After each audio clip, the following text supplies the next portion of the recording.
The Dunwich Horror by H.P. Lovecraft. Narrated by Brian Godwin. Gorgons and hydras and chimeras, dire stories of Kaleno and the harpies, may reproduce themselves in the brain of superstition. But they were there before. They are transcripts, types. The archetypes are in us and eternal. How else should the recital of that which we know in a waking sense to be false come to affect us at all? Is it that we naturally conceive terror from such objects, considered in their capacity of being able to inflict upon us bodily injury? Oh, least of all, these terrors are of older standing. They date beyond body, or without the body, they would have been the same. That the kind of fear here treated is purely spiritual. That it is strong in proportion as it is objectless on earth. That it predominates in the period of our sinless infancy, our difficulties, the solution of which might afford some probable insight in our anti-mundane condition, and a peep at least into the shadowland of pre-existence. Charles Lamb, from Witches and Other Night Fears. Part 1 of the Dunwich Horror. When a traveler in north-central Massachusetts takes the wrong fork at the junction of Aylesbury Pike just beyond Dean's Corners, he comes upon a lonely and curious country. The ground gets higher, and the briar-bordered stone walls press closer and closer against the ruts of the dusty curving road. The trees of the frequent forest belts seem too large, and the wild weeds, brambles, and grasses attain a luxuriance not often found in settled regions. At the same time, the planted fields appear singularly few and barren, while the sparsely scattered houses wear a surprisingly uniform aspect of age, squalor, and dilapidation. Without knowing why, one hesitates to ask directions from the gnarled, solitary figures spied now and then on crumbling doorsteps or on the sloping, rock-strewn meadows. Those figures are so silent and furtive that one feels somehow confronted by forbidden things, with which it would be better to have nothing to do. When a rise in the road brings the mountains in view above the deep woods, the feeling of strange uneasiness is increased. The summits are too rounded and symmetrical to give a sense of comfort and naturalness, and sometimes the sky silhouettes with a special clearness the queer circles of tall stone pillars, with which most of them are crowned. Gorges and ravines of problematical depth intersect the way, and the crude wooden bridges always seem of dubious safety. When the road dips again, there are stretches of marshland that one instinctively dislikes, and indeed almost fears at evening, when unseen whippoorwills chatter, and the fireflies come out in abnormal profusion to dance to the raucous, creepily insistent rhythms of stridently piping bullfrogs. The thin, shining line of the Miskatonic's upper reaches has an oddly serpent-like suggestion, as it winds close to the feet of the domed hills among which it rises. As the hills draw nearer, one heeds their wooded sides more than their stone-crowned tops. Those sides loom up so darkly and precipitously that one wishes they would keep their distance, but there is no road by which to escape them. Across a covered bridge, one sees a small village huddled between the stream and the vertical slope of Round Mountain, and wonders at the cluster of rotting gambrel roofs bespeaking an earlier architectural period than that of the neighboring region. It is not reassuring to see on a closer glance that most of the houses are deserted and falling to ruin, and that the broken steepled church now harbors the one slovenly mercantile establishment of the hamlet. One dreads to trust the tenebrous tunnel of the bridge, yet there is no way to avoid it. Once across, it is hard to prevent the impression of a faint, malign odor about the village street, as of the massed mold and decay of centuries. It is always a relief to get clear of the place, and to follow the narrow road around the base of the hills and across the level country beyond till it rejoins the Aylesbury Pike. Afterward, one sometimes learns that one has been through Dunwich. Outsiders visit Dunwich as seldom as possible, and since a certain season of horror, all the signboards pointing toward it have been taken down. The scenery, judged by any ordinary aesthetic canon, is more than commonly beautiful. Yet there is no influx of artists or summer tourists. 2 centuries ago, when talk of witch blood, Satan worship, and strange forest presence was not laughed at, it was the custom to give reason for avoiding the locality. In our sensible age, since the Dunwich horror of 1928 was hushed up by those who had the town's and the world's welfare at heart, people shun it without knowing exactly why. Perhaps one reason, though it cannot apply to uniformed strangers, is that the natives are now repellently decadent, having gone far along that path of retrogression so common in many New England backwaters. They have come to form a race by themselves, with the well-defined mental and physical stigmata of degeneracy and inbreeding. The average of their intelligence is woefully low, whilst their annals reek of overt viciousness and of half-hidden murders and incests and deeds of almost unnameable violence and perversity. The old gentry, representing the 2 or 3 armigerous families which came from Salem in 1692, have kept somewhat above the general level of decay, though many branches are sunk into the sordid populace so deeply that only their names remain as a key to the origin they disgrace. Some of the Whateleys and bishops still send their eldest sons to Harvard and Miskatonic, though those sons seldom return to the moldering gambrel roofs under which they and their ancestors were born.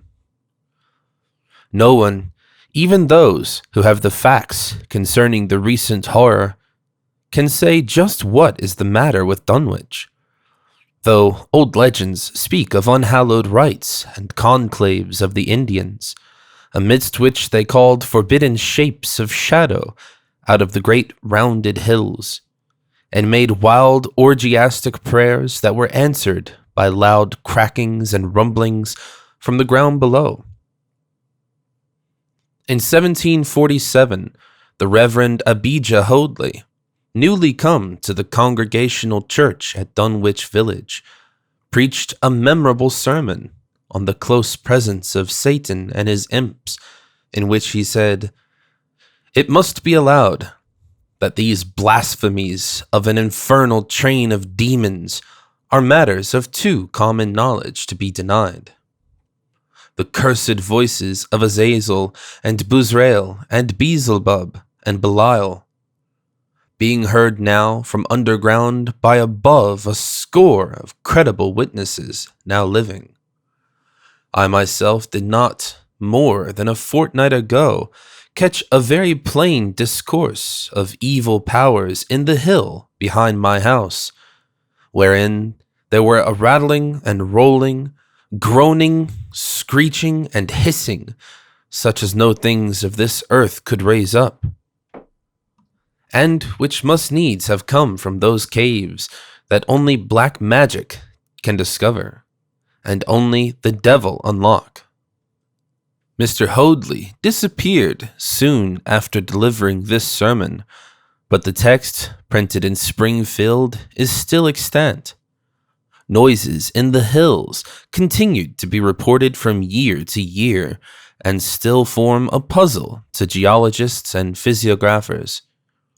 Other traditions tell of foul odors near the hill crowning circles of stone pillars, and of rushing, airy presences to be heard faintly at certain hours from stated points at the bottom of the great ravines. While still others try to explain the Devil's Hop Yard, a bleak, blasted hillside where no tree, shrub, or grass blade will grow. Then, too, the natives are mortally afraid of the numerous whippoorwills, which grow vocal on warm nights. It is vowed that the birds are psychopomps lying in wait for the souls of the dying, and that they time their eerie cries in unison with the sufferer's struggling breath. If they can catch the fleeing soul when it leaves the body, they instantly flutter away, chittering in demonic laughter. But if they fail, they subside gradually into a disappointed silence. These tales, of course, are obsolete and ridiculous, because they come down from very old times. Dunwich is indeed ridiculously old, older by far than any of the communities within 30 miles of it. South of the village, one may still spy the cellar walls and the chimney of the ancient Bishop House, which was built before 1700, whilst the ruins of the mill at the falls, built in 1806, form the most modern piece of architecture to be seen. Industry did not flourish here, and the 19th century factory movement proved short-lived. Oldest of all are the great rings of rough-hewn stone columns on the hilltops, but these are more generally attributed to the Indians than to the settlers.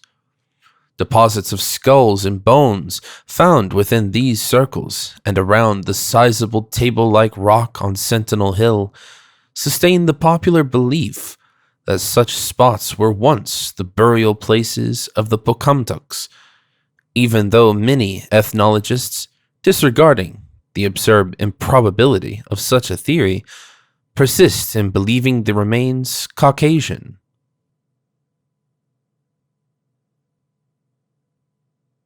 Part 2.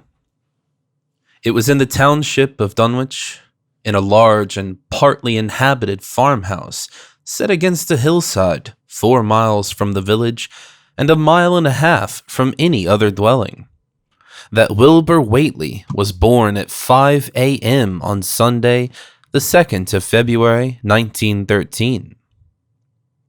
This date was recalled because it was Candlemas, which people in Dunwich curiously observe under another name, and because the noises in the hills had sounded, and all the dogs of the countryside had barked persistently throughout the night before. Less worthy of notice was the fact that the mother was one of the decadent Whateleys, a somewhat deformed, unattractive albino woman of 35, living with an aged and half-insane father, about whom the most frightful tales of wizardry had been whispered in his youth. Lavinia Whately had no known husband, but according to the custom of the region, made no attempt to disavow the child. Concerning the other side of whose ancestry the country folk might, and did, speculate as widely as they chose. On the contrary, she seemed strangely proud of the dark, goatish-looking infant who performed such a contrast to her own sickly and pink-eyed albinism, and was heard to mutter many curious prophecies about its unusual powers and tremendous future. Lavinia was one who would be apt to mutter such things, for she was such a lone creature, given to wandering amidst thunderstorms in the hills, and trying to read the great odorous books which her father had inherited through 2 centuries of Whateleys, and which were fast failing to pieces with age and wormholes. She had never been to school, but was filled with disjointed scraps of ancient lore that old Whately had taught her. The remote farmhouse had always been feared because of old Whately's reputation for black magic, and the unexplained death by violence of Mrs. Whately, when Lavinia was 12 years old, had not helped to make the place popular. Isolated among strange influences, Lavinia was fond of wild and grandiose daydreams and singular occupations.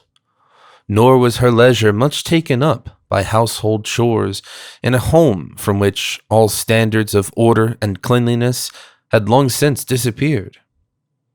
There was a hideous screaming which echoed above even the hill noises and the dogs barking on the night that Wilbur was born. But no known doctor or midwife presided at his coming. Neighbors knew nothing of him till a week after, when old Whately drove his sleigh through the snow into Dunwich village and discoursed incoherently to a group of loungers at Osborne's general store. There seemed to be a change in the old man, an added element of furtiveness in the clouded brain which subtly transformed him from an object to a subject of fear. Though he was not one to be perturbed by any common family event, amidst it all he showed some trace of the pride later noticed in his daughter, and what he said of the child's paternity was remembered by many of his hearers years afterward. "I don't keer what folks think. If Lavinia's boy looked like his pa, he wouldn't like nothin' ye expect. You needn't think the only folks is the folks hereabout. Lavinia's read some and has seen some things, the most ye only talk about. I calculate her man is as good a husband as ye can find this side of Aylesbury. And if you knowed so much about the hills as they, you wouldn't ha' asked no better church wedding for her. Let me tell ye something. Some day you folks'll hear a child of Lavinia's a-calling its father's name on top of Sentinel Hill." The only persons who saw Wilbur during the first month of his life were old Zechariah Whately, of the undecayed Whateleys, and Earl Sawyer's common-law wife, Mammy Bishop. Mammy's visit was frankly one of curiosity, and her subsequent tale did justice to her observations, but Zechariah came to lead a pair of Alderney cows, which old Whately had bought of his son Curtis. This marked the beginning of a course of cattle buying on the part of small Wilbur's family, which ended only in 1928, when the Dunwich horror came and went, yet at no time did the ramshackle Whately barn seem overcrowded with livestock. There came a period when people were curious enough to steal up and count the herd that grazed precariously on the steep hillside above the old farmhouse. And they could never find more than 10 or 12 anemic, bloodless-looking specimens, evidently some blight or distempered, perhaps, sprung from the unwholesome pasturage or the diseased fungi and timbers of the filthy barn, caused a heavy mortality against the Whately animals. Odd wounds or sores, having something of the aspect of incisions, seemed to afflict the visible cattle, and once or twice during the earlier months certain callers fancied they could discern similar sores about the throats of the gray, unshaven man and his slatternly, crinkly-haired albino daughter. In the spring after Wilbur's birth, Lavinia resumed her customary rambles in the hills, bearing in her misproportioned arms the swarthy child. Public interest in the Whateleys subsided after most of the country folk had seen the baby, and no one bothered to comment on the swift development which that newcomer seemed every day to exhibit. Wilbur's growth was indeed phenomenal, for within 3 months of his birth he had attained a size and muscular power not usually found in infants under a full year of age. His motions and even his vocal sounds showed a restraint and deliberateness highly peculiar in an infant, and no one was really unprepared when at 7 months he began to walk unassisted, with falterings which another month was sufficient to remove. It was somewhat after this time, on Halloween, that a great blaze was seen at midnight on top of Sentinel Hill, where the old table-like stone stands amidst its tumulus of ancient bones. Considerable talk was started when Silas Bishop, of the Undecayed Bishops, mentioned having seen the boy running sturdily up that hill ahead of his mother about an hour before the blaze was remarked. Silas was rounding up a stray heifer, but he nearly forgot his mission when he fleetingly spied two figures in the dim light of his lantern. They darted almost noiselessly through the underbrush, and the astonished watchers seemed to think that they were entirely unclothed. Afterward, he could not be sure about the boy, who may have had some kind of a fringed belt and a pair of dark trunks or trousers on. Wilbur was never subsequently seen alive and conscious without complete and tightly buttoned attire, the disarrangement or threatened disarrangement of which always seemed to fill him with anger and alarm. His contrast with his squalid mother and grandfather, in this respect, was thought very notable until the horror of 1928 suggested the most valid of reasons. The next January, gossips were mildly interested in the fact that Lavinia's black brat had commenced to talk, and at the age of only 11 months. His speech was somewhat remarkable, both because of its difference from the ordinary accents of the region, and because it displayed a freedom from infantile lisping, of which many children of 3 or 4 might well be proud.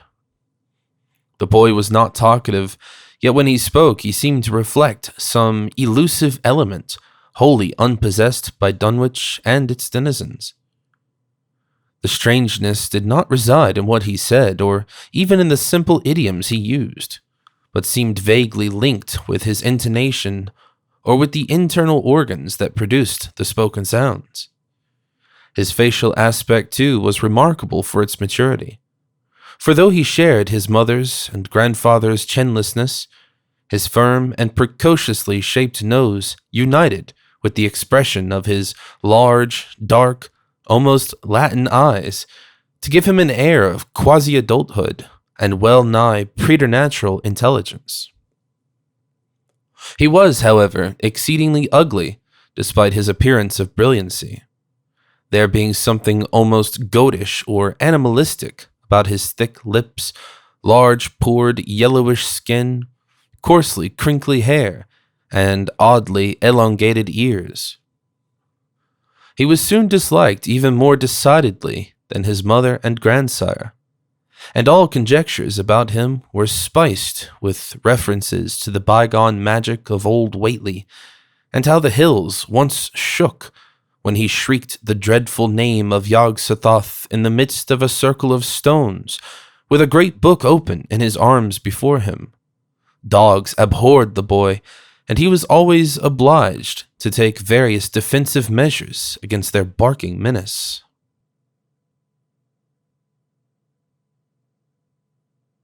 Part 3. Meanwhile, old Whately continued to buy cattle without measurably increasing the size of his herd. He also cut timber and began to repair the unused part of his house, a spacious, peaked-roofed affair whose rear end was buried entirely in the rocky hillside, and whose 3 least ruined ground-floor rooms had always been sufficient for himself and his daughter. There must have been prodigious reserves of strength in the old man to enable him to accomplish so much hard labor, and though he still babbled dementedly at times, his carpentry seemed to show the effects of sound calculation.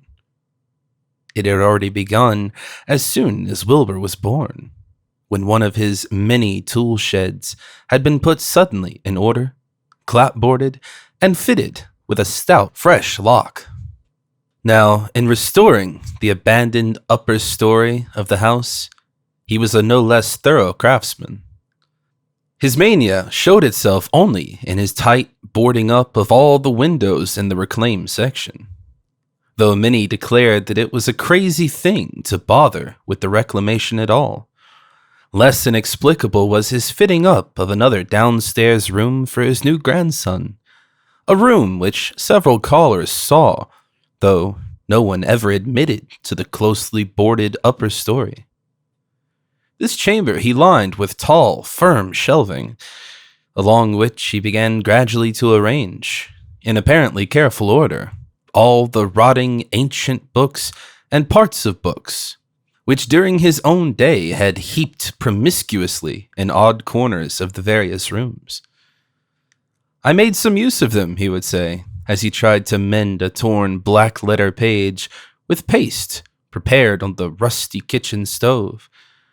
But the boy's fittin' to make better use of 'em.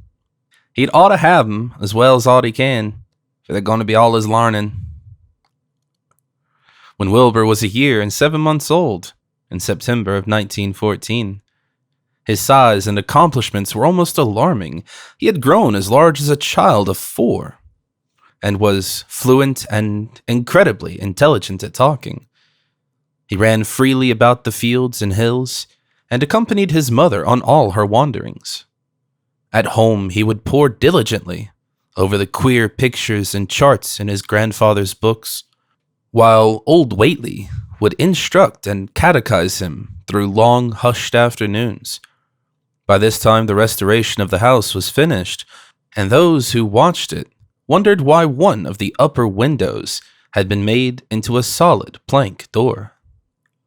It was a window in the rear of the east gable end, close against the hill, and no one could imagine why a cleated wooden runway was built up to it from the ground.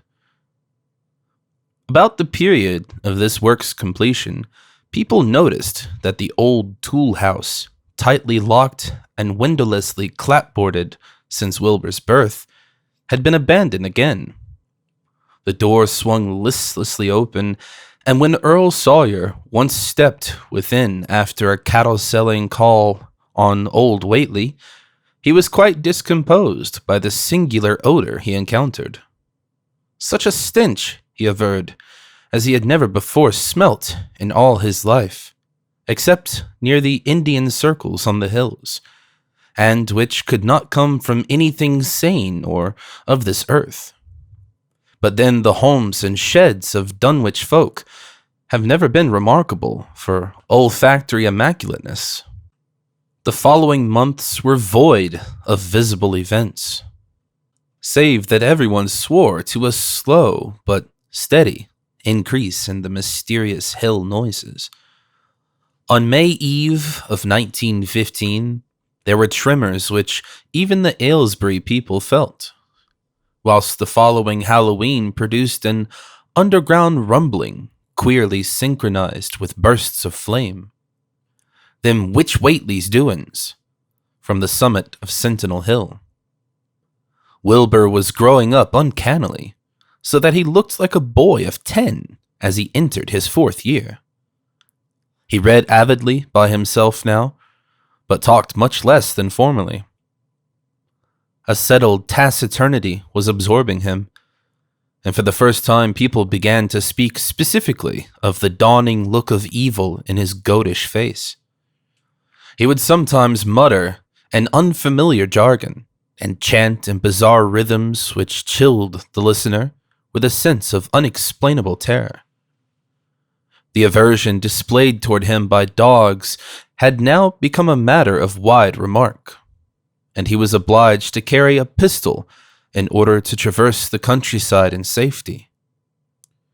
His occasional use of the weapon did not enhance his popularity amongst the owners of canine guardians. The few callers at the house would often find Lavinia alone on the ground floor, while odd cries and footsteps resounded in the boarded-up second story. She would never tell what her father and the boy were doing up there, though once she turned pale and displayed an abnormal degree of fear when a jocose fish peddler tried the locked door leading to the stairway. That peddler told the store loungers at Dunwich Village that he thought he heard a horse stamping on that floor above. The loungers reflected, thinking of the door, and run away. and of the cattle that so swiftly disappeared. Then they shuddered as they recalled tales of old Whately's youth, and of the strange things that are called out of the earth when a bullock is sacrificed at the proper time to certain heathen gods. It had for some time been noticed that dogs had begun to hate and fear the whole Whately place as violently as they hated and feared young Wilbur personally. In 1917, the war came, and Squire Sawyer Whately, as chairman of the local draft board, had hard work finding a quota of young Dunwich men fit even to be sent to a development camp. The government, alarmed at such signs of wholesale regional decadence, sent several officers and medical experts to investigate, conducting a survey which New England newspaper readers may still recall. It was the publicity attending this investigation which set reporters on the track of the Whateleys and caused the Boston Globe and Arkham Advertiser to print flamboyant Sunday stories of young Wilbur's precociousness, old Whately's black magic, the shelves of strange books, the sealed second story of the ancient farmhouse, and the weirdness of the whole region and its hill noises. Wilbur was 4.5 then, and looked like a lad of 15. His lips and cheeks were fuzzy, with a coarse dark down, and his voice had begun to break. Earl Sawyer went out to the Whately place with both sets of reporters and cameramen, and called their attention to the queer stench which now seemed to trickle down from the sealed upper spaces. It was, he said, exactly like a smell he had found in the tool shed abandoned when the house was finally repaired, and like the faint odors which he sometimes thought he caught near the stone circles on the mountains. Dunwich folk read the stories when they appeared and grinned over the obvious mistakes.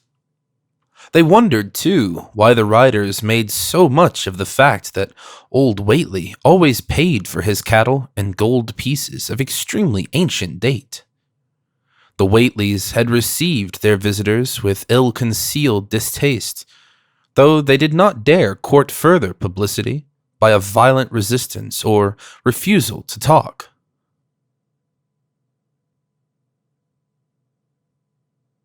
Part 4. For a decade, the annals of the Whateleys sink indistinguishably into the general life of a morbid community used to their queer ways and hardened to their May Eve and All Hallows orgies. Twice a year they would light fires on the top of Sentinel Hill, at which times the mountain rumblings would recur with greater and greater violence, while, at all seasons, there were strange and portentous doings at the lonely farmhouse.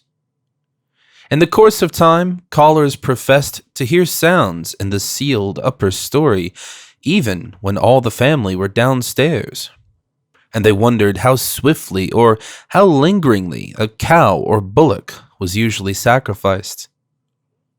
There was talk of a complaint to the Society for the Prevention of Cruelty to Animals, but nothing ever came of it, since Dunwich folk are never anxious to call the outside world's attention to themselves. About 1923, when Wilbur was a boy of 10, whose mind, voice, stature, and bearded face gave all the impressions of maturity, a second great siege of carpentry went on at the old house. It was all inside the sealed upper part, and from bits of discarded lumber, people concluded that the youth and his grandfather had knocked out all the partitions and even removed the attic floor, leaving only one vast open void between the ground story and the peaked roof. They had torn down the great central chimney, too, and fitted the rusty range with a flimsy outside tin stovepipe. In the spring after this event, old Whately noticed the growing number of whippoorwills that would come out of Cold Spring Glen to chirp under his window at night. He seemed to regard the circumstance as one of great significance, and told the loungers at Osborne's that he thought his time had almost come. "They whistle just in tune with my breathing now," he said, "and I guess they're getting ready to catch my soul. They know it's a-going about, and don't calculate to miss it. You'll know, boys, after I'm gone, whether they get me or not. If they do, they'll keep us singing and laughing till break of day. If they don't, they'll kinder quiet down like.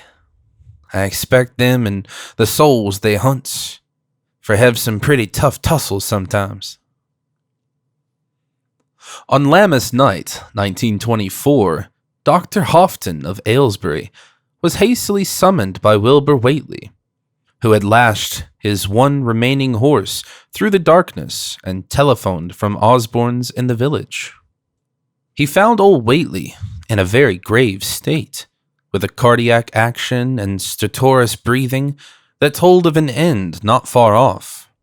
The shapeless albino daughter and oddly bearded grandson stood by the bedside, whilst from the vacant abyss overhead there came a disquieting suggestion of rhythmical surging or lapping, as of the waves on some level beach.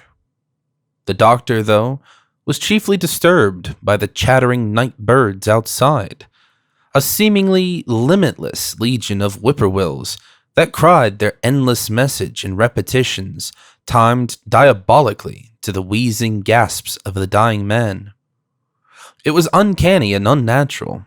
Too much, thought Dr. Houghton, like the whole of the region he had entered so reluctantly in response to the urgent call. Toward 1 o'clock, old Whately gained consciousness and interrupted his wheezing to choke out a few words to his grandson. "More space, Willie. More space soon. You grows, and that grows faster. It'll be ready to sarve you soon, boy. Open up the gates to Yog Sothoth with the long chant that you'll find on page 751 of the complete edition. And then put a match to the prison. Fire from earth can't burn it nohow." He obviously was quite mad. After a pause, during which the flock of whippoorwills outside adjusted their cries to the altered tempo, while some indications of the strange hill noises came from afar off, he added another sentence or two. "Feed it reg'lar, Willie, and mind the quantity. But don't let it grow too fast for the place, for if it busts quarters or gets out afore you opens to Yog Sothoth, it's all over and no use. Only them from beyond can make it multiply and work. Only them, the old uns, has wants to come back." But speech gave place to gasps again, and Lavinia screamed at the way the whippoorwills followed the change. It was the same for more than an hour, when the final throaty rattle came. Dr. Houghton drew shrunken lids over the glazing gray eyes as the tumult of birds faded imperceptibly to silence.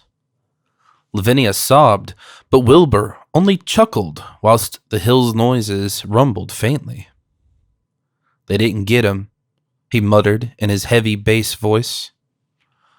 Wilbur was by this time a scholar of really tremendous erudition, in his one-sided way, and was quietly known by correspondents to many librarians in distant places, where rare and forbidden books of old days are kept.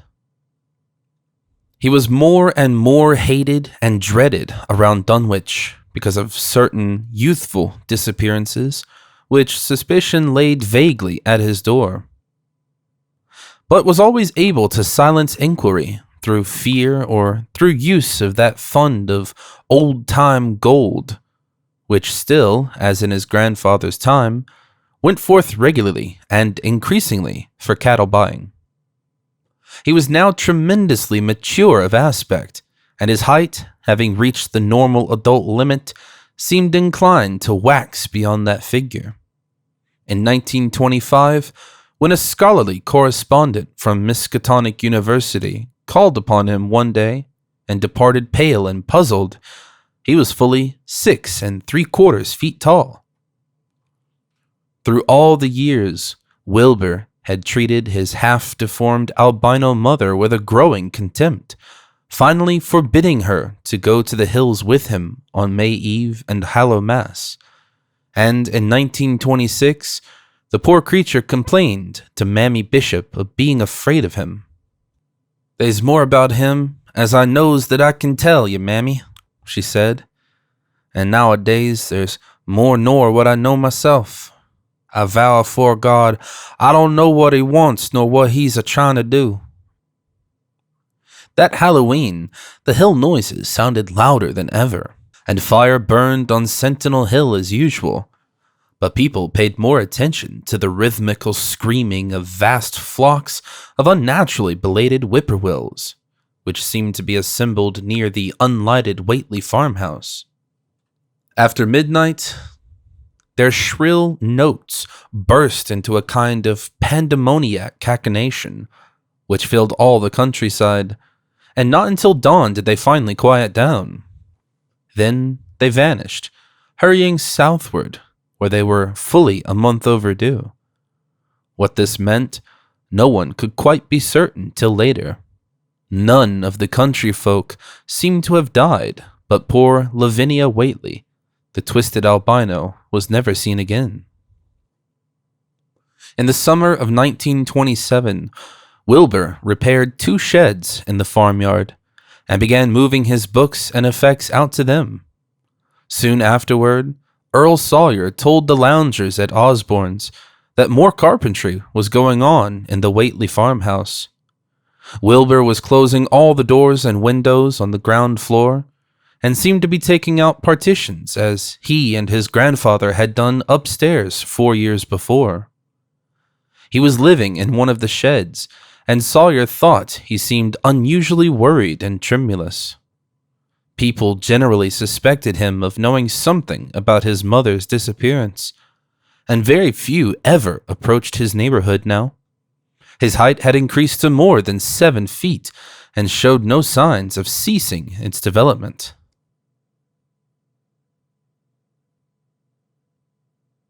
Part 5. The following winter brought an event no less strange than Wilbur's first trip outside the Dunwich region.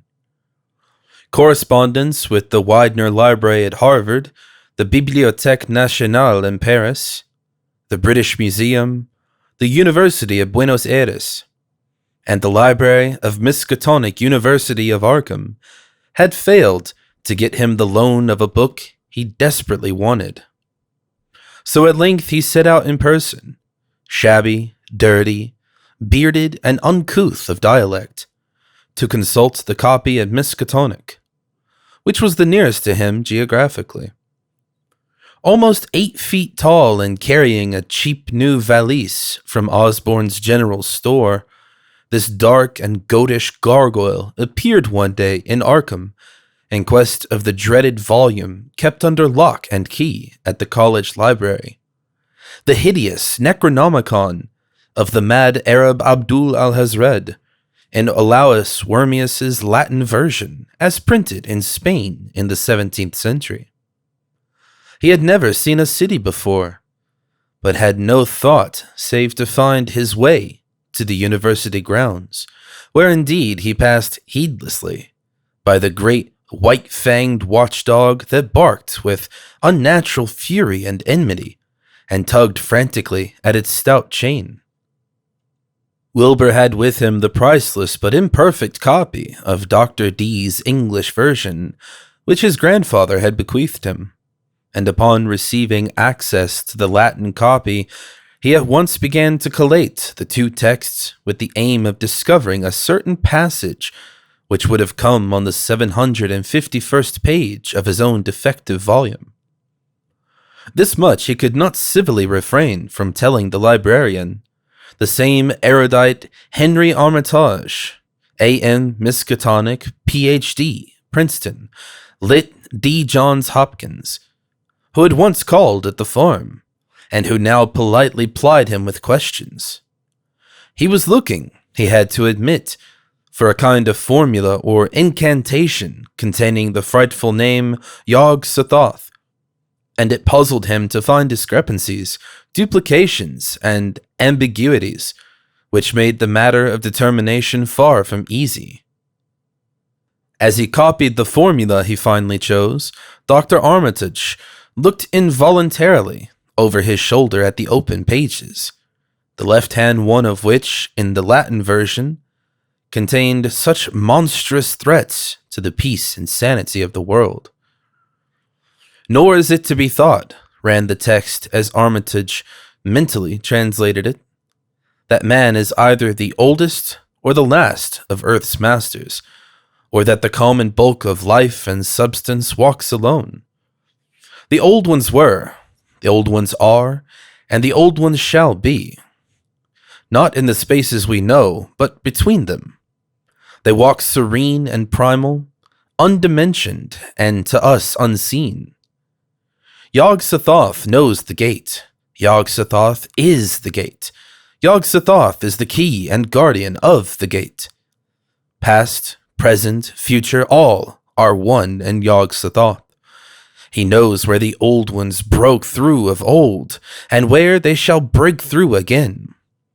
He knows where they have trod earth's fields, and where they still tread them, and why no one can behold them as they tread.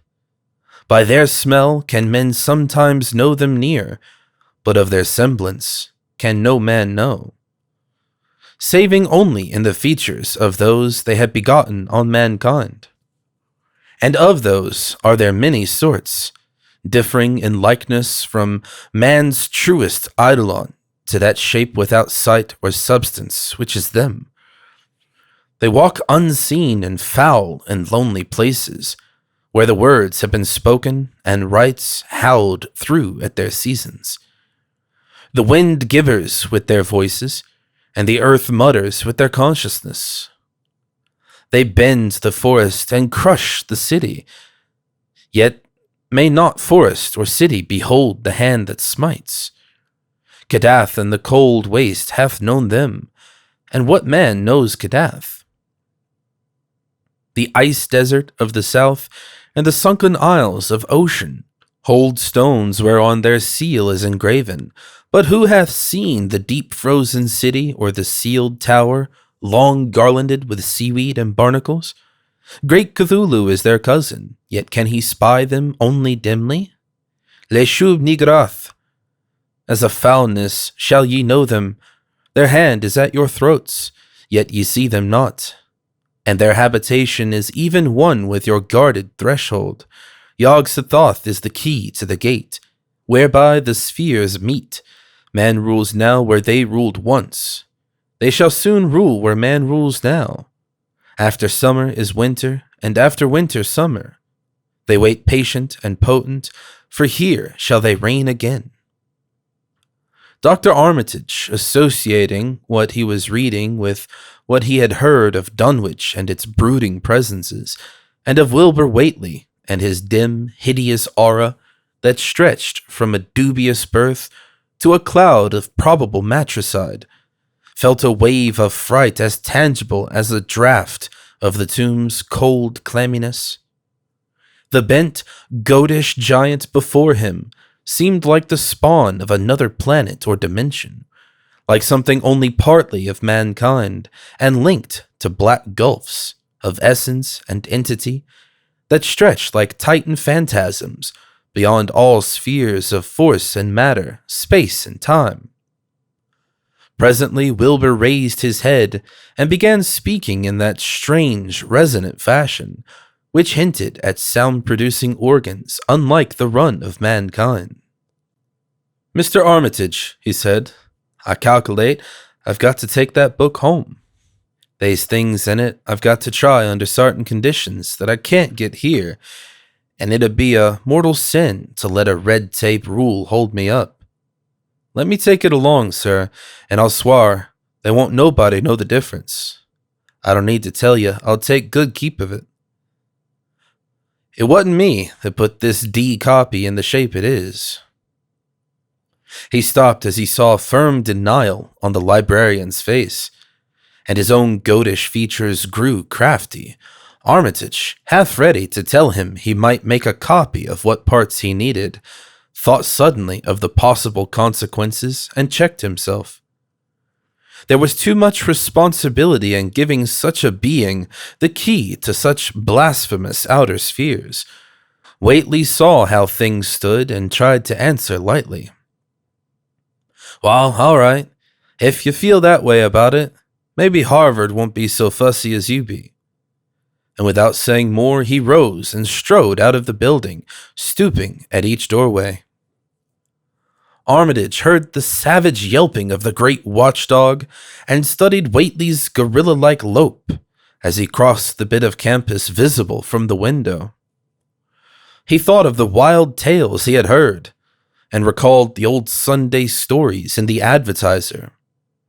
These things and the lore he had picked up from Dunwich rustics and villagers during his one visit there, unseen things not of Earth, or at least not of tri-dimensional Earth, rushed fetid and horrible through New England's glens, and brooded obscenely on the mountaintops. Of this he had long felt certain.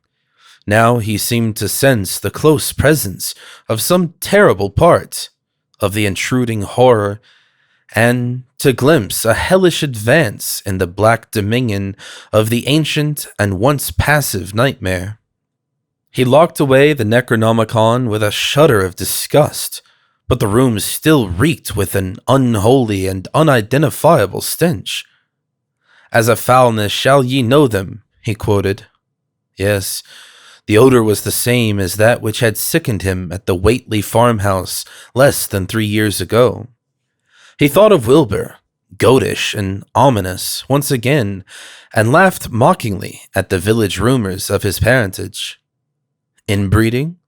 Armitage muttered half aloud to himself. Great God, what simpletons! Show them Arthur Macken's Great God Pan, and they'll think it a common Dunwich scandal.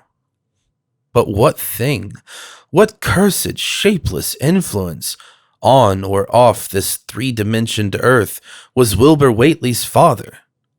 Born on Candlemas, 9 months after May Eve of 1912, when the talk about the queer earth noises reached clear to Arkham. What walked on the mountains that May night? What rude horror fastened itself on the world in half-human flesh and blood? During the ensuing weeks, Dr. Armitage set about to collect all possible data on Wilbur Whately and the formless presences around Dunwich.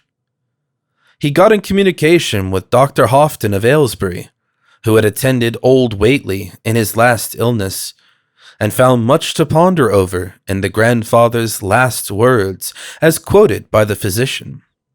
A visit to Dunwich village failed to bring out much that was new, but a close survey of the Necronomicon in those parts which Wilbur had sought so avidly seemed to supply new and terrible clues to the nature, methods, and desires of the strange evils so vaguely threatening this planet. Talks with several students of archaic lore in Boston, and letters to many others elsewhere, gave him a growing amazement which passed slowly through varied degrees of alarm to a state of really acute spiritual fear.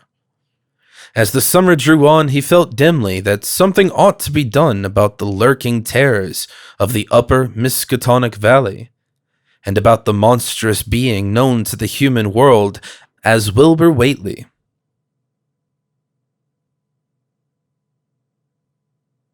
Part 6. The Dunwich Horror itself came between Lammas and the equinox in 1928, and Dr. Armitage was among those who witnessed its monstrous prologue. He had heard, meanwhile, of Whately's grotesque trip to Cambridge, and of his frantic efforts to borrow or copy from the Necronomicon at the Widener Library. Those efforts had been in vain, since Armitage had issued warnings of the keenest intensity to all librarians having charge of the dreaded volume. Wilbur had been shockingly nervous at Cambridge, anxious for the book. yet almost equally anxious to get home again, as if he feared the results of being away long. Early in August, the half-expected outcome developed, and in the small hours of the 3rd, Dr. Armitage was awakened suddenly by the wild, fierce cries of the savage watchdog on the college campus. Deep and terrible the snarling, half-mad growls and barks continued, always in mounting volume, but with hideously significant pauses. Then there rang out a scream from a wholly different throat. Such a scream as roused half the sleepers of Arkham, and haunted their dreams ever afterward. Such a scream as could come from no being born of earth, or wholly of earth. Armitage, hastening into some clothing and rushing across the street and lawn to the college buildings, saw that others were ahead of him, and heard the echoes of a burglar alarm still shrilling from the library. An open window showed black and gaping in the moonlight. What had come had indeed completed its entrance, for the barking and the screaming, now fast fading into a mixed low growling and moaning, proceeded unmistakably from within. Some instinct warned Armitage that what was taking place was not a sight for unfortified eyes to see, so he brushed back the crowd with authority as he unlocked the vestibule door. Among the others he saw Professor Warren Rice and Dr. Francis Morgan, men to whom he had told of his conjectures and misgivings. And these two he motioned to accompany him inside. The inward sounds, except for a watchful droning whine from the dog, had by this time quite subsided. But Armitage now perceived with a sudden start that a loud chorus of whippoorwills among the shrubbery had commenced a damnably rhythmical piping, as if in unison with the last breaths of a dying man. The building was full of a frightful stench which Dr. Armitage knew too well, and the 3 men rushed across the hall to the small genealogical reading room, whence the low whining came.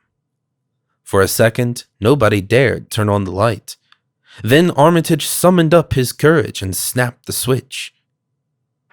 One of the 3, it is not certain which, shrieked aloud at what sprawled before them among disordered tables and overturned chairs.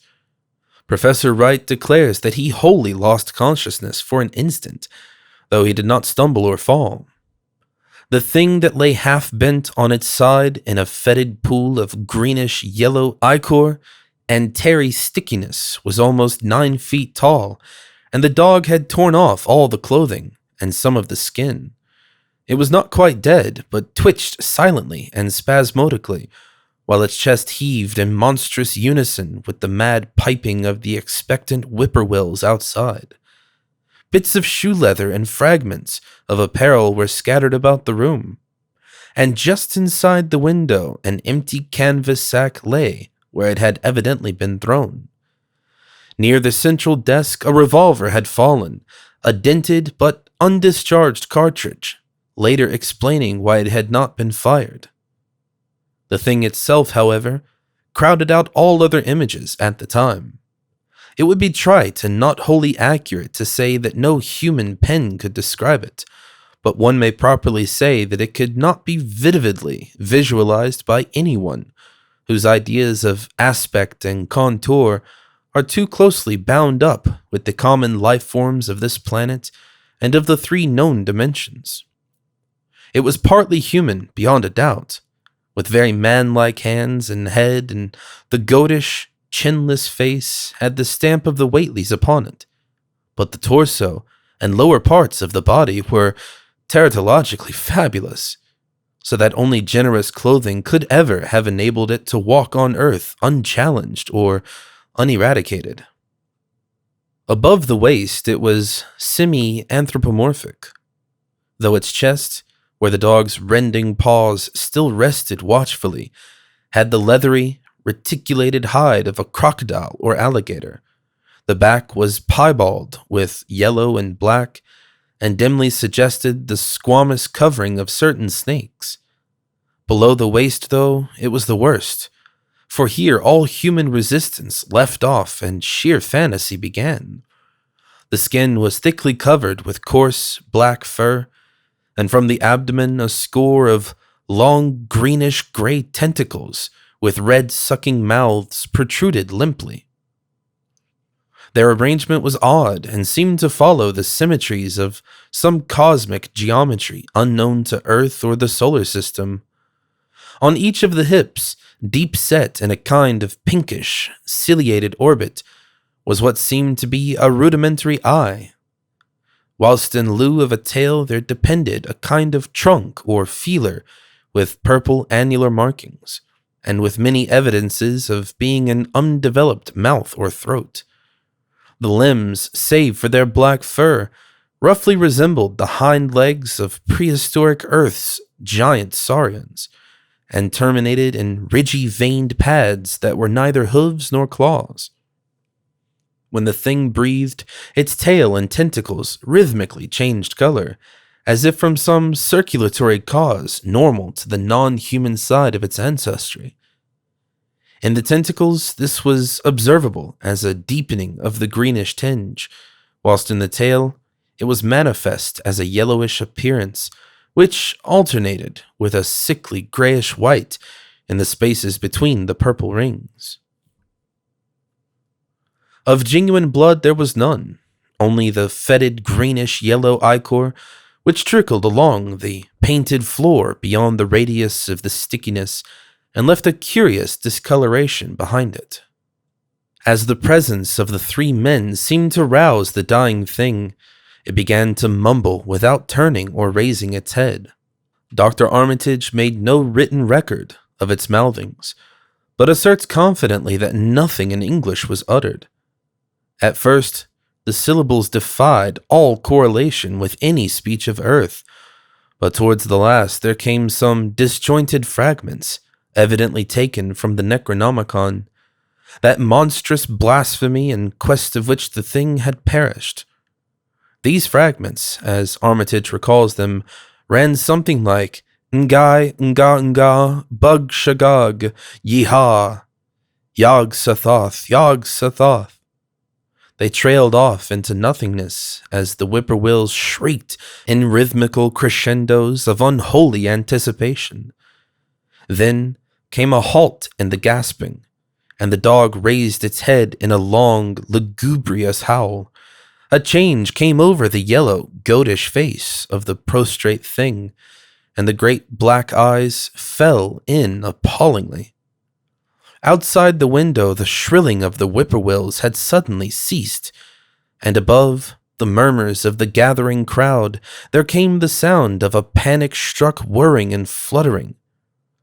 Against the moon, vast clouds of feathery watchers rose and raced from sight, frantic at that which they had sought for prey.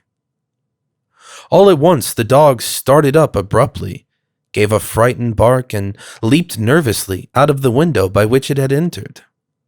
A cry rose from the crowd, and Dr. Armitage shouted to men outside that no one must be admitted till the police or medical examiner came.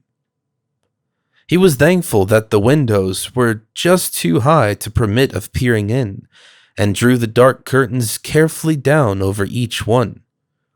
By this time, 2 policemen had arrived, and Dr. Morgan, meeting them in the vestibule, was urging them for their own sakes to postpone entrance to the stench-filled reading room till the examiner came and the prostrate thing could be covered up.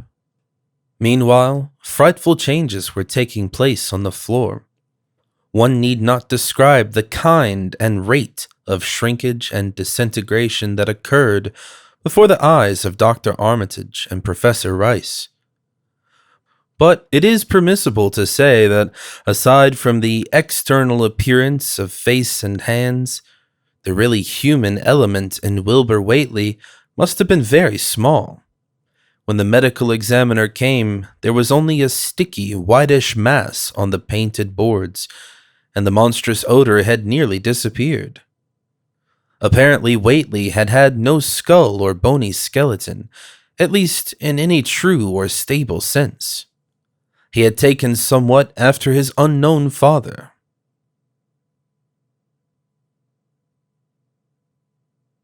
Part 7.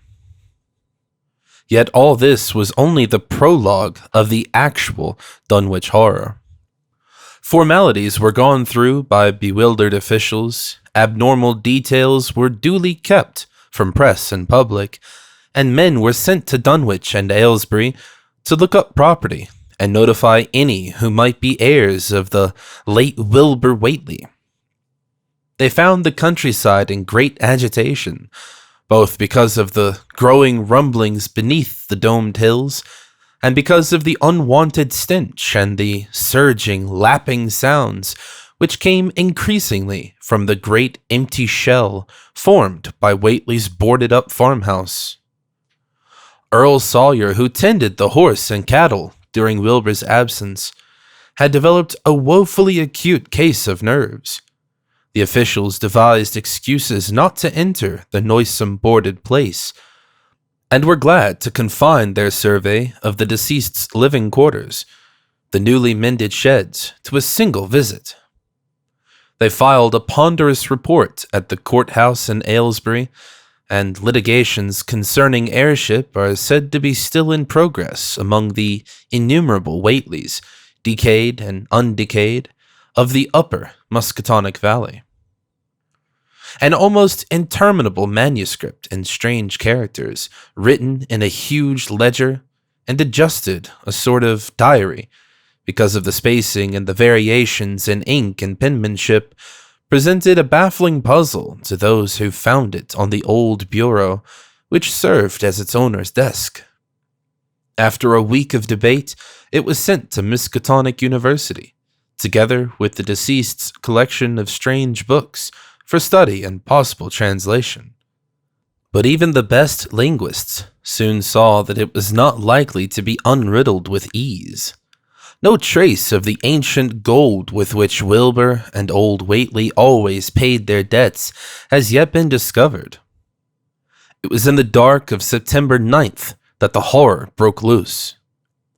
The hill noises had been very pronounced during the evening, and the dogs barked frantically all night. Early risers on the 10th noticed a peculiar stench in the air, and about 7 o'clock, Luther Brown, the hired boy at George Corey's between Cold Spring Glen and the village, rushed frenziedly back from his morning trip to 10-acre meadow with the cows. He was almost convulsed with fright as he stumbled into the kitchen, and in the yard outside, the no less frightened herd were pawing and lowing pitifully, having followed the boy back in the panic they shared with him. Between gasps, Luther tried to stammer out his tale to Mrs. Corey. "Up there, in the rud, beyond the glen, Miss Corey. They's something been there.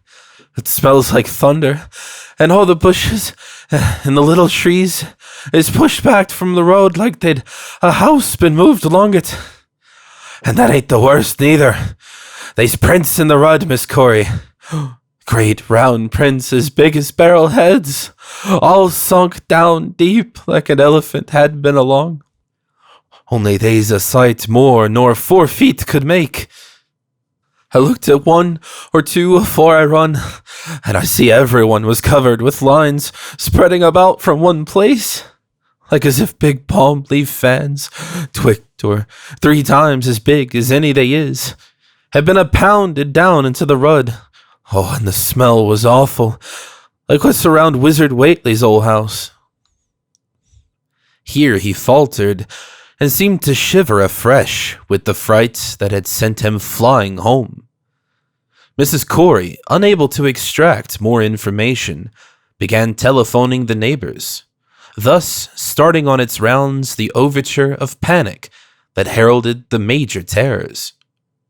When she got Sally Sawyer, housekeeper at Seth Bishop's, the nearest place to Whately's, it became her turn to listen instead of transmit. For Sally's boy Chauncey, who slept poorly, had been up on the hill toward Whately's, and had dashed back in terror after one look at the place, and at the pasturage where Mr. Bishop's cows had been left out all night. Yes, Miss Corey, came Sally's tremulous voice over the party wire. Chance, he just came back a postin' and couldn't have talk for being scared. He says old Whately's house is all blowed up, with the timbers scattered round like they'd been dynamite inside. Only the bottom floor ain't through, but it's all covered with a kind of tar-like stuff that smells awful and drips down off in the edges onto the ground while the side timbers is blown away. And they's awful kinder marks in the yard, too. Great round marks, bigger round than a hogshead, and all sticky with stuff, like is on the inside the blowed-up house. Chancey says, they leads off into the meadows, where a great swath wider than the barn is matted down, and all the stone walls tumbled every which way wherever it goes. And he says he, Miss Corey, as how he's sought off to look after Seth's cows, frighted easy he was. He found 'em up in the upper pasture, nigh the Devil's Hop yard, in an awful shape. Half of 'em's clean gone, and nigh half of 'em that's left is sucked most dry of blood, with sores on 'em like they's been on Whately's cattle ever since Lavinia's black brat was born. Seth, he's gone out now to look at 'em, though I'll vow he won't care to get very near Wizard Whately's. Chauncey didn't look careful to see what the big matted down swath led after it left the pasturage, but he says he thinks it pointed towards the Glen Rud to the village. I tell you, Miss Corey, they's something abroad as hadn't oughter be abroad. And I for one think that Black Wilbur Whately has come to the bed, and he deserved, is at the bottom of the breeding of it.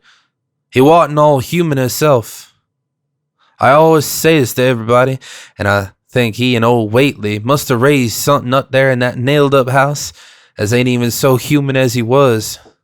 They's allus been unseen things around Dunwich, living things as ain't human and ain't good for human folk.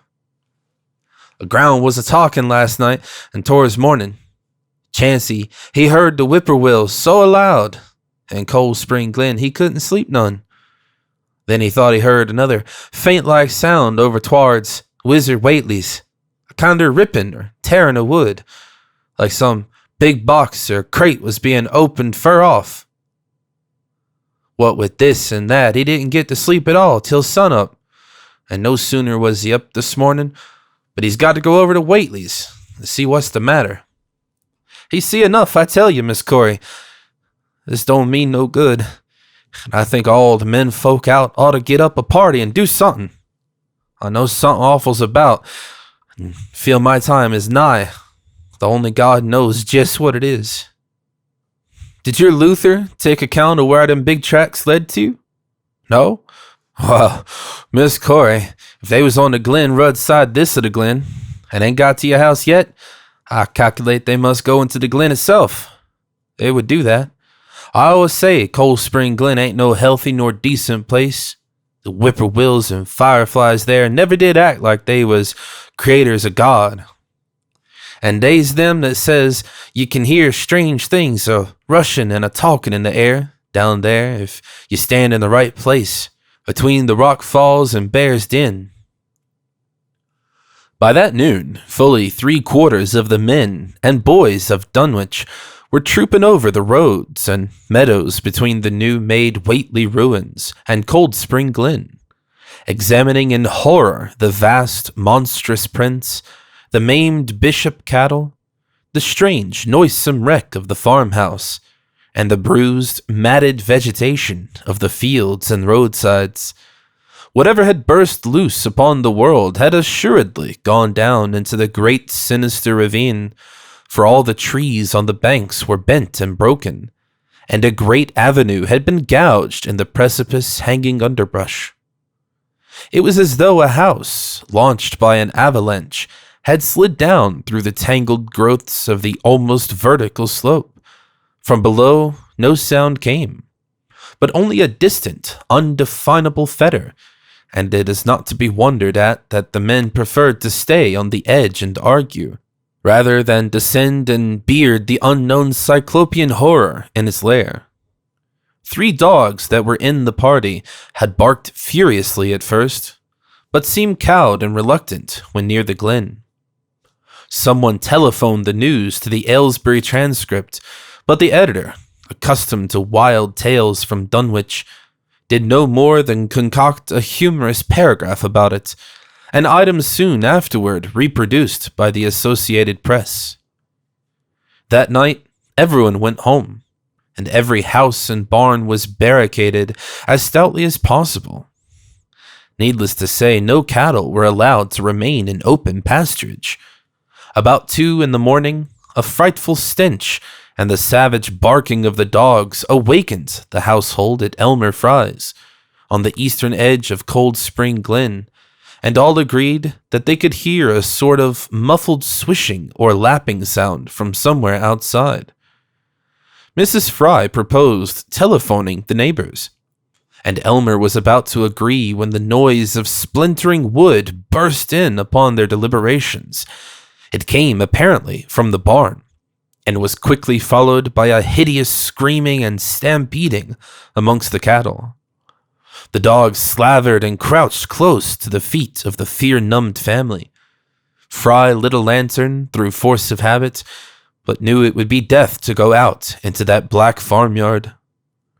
The children and the womenfolk whimpered, kept from screaming by some obscure vestigial instinct of defense, which told them their lives depended on silence. At last, the noise of the cattle subsided to a pitiful moaning, and a great snapping, crashing, and crackling ensued.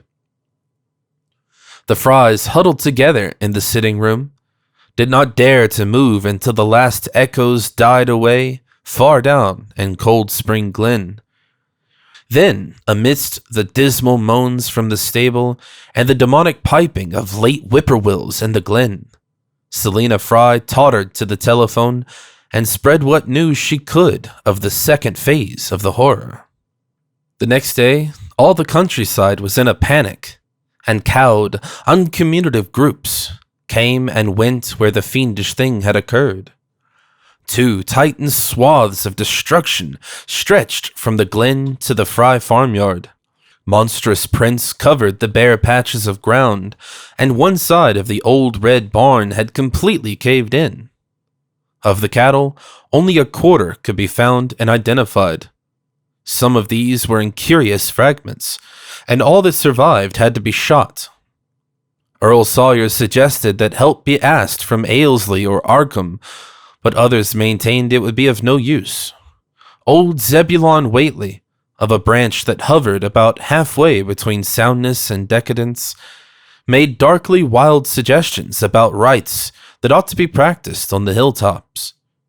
He came of a line where tradition ran strong, and his memories of chanting in the great stone circles were not altogether connected with Wilbur and his grandfather. Darkness fell upon a stricken countryside, too passive to organize for real defense. In a few cases, closely related families would band together and watch in the gloom under one roof. But in general, there was only a repetition of the barricading of the night before, and a futile, ineffective gesture of loading muskets and setting pitchforks handily about. Nothing, however, occurred except some hill noises, and when the day came, there were many who hoped that the new horror had gone as swiftly as it had come. There were even bold souls who proposed an offensive expedition down in the glen, though they did not venture to set an actual example to the still reluctant majority. When night came again, the barricading was repeated, though there was less huddling together of families. In the morning, both the Fry and the Seth Bishop households reported excitement among the dogs and vague sounds and stenches from afar, while early explorers noted with horror a fresh set of the monstrous tracks in the road skirting Sentinel Hill. As before, the sides of the road showed a bruising indicative of the blasphemously stupendous bulk of the horror, whilst the conformation of the tracks seemed to argue a passage in 2 different directions, as if the moving mountain had come from the cold spring glen and returned to it along the same path. At the base of the hill, a 30-foot swath of crushed shrubbery saplings led steeply upward, and the seekers gasped when they saw that even the most perpendicular places did not deflect the inexorable trail. Whatever the horror was, it could scale a sheer stony cliff of almost complete verticality. And as the investigators climbed around to the hill's summit by safer routes, they saw that the trail ended, or rather reversed, there.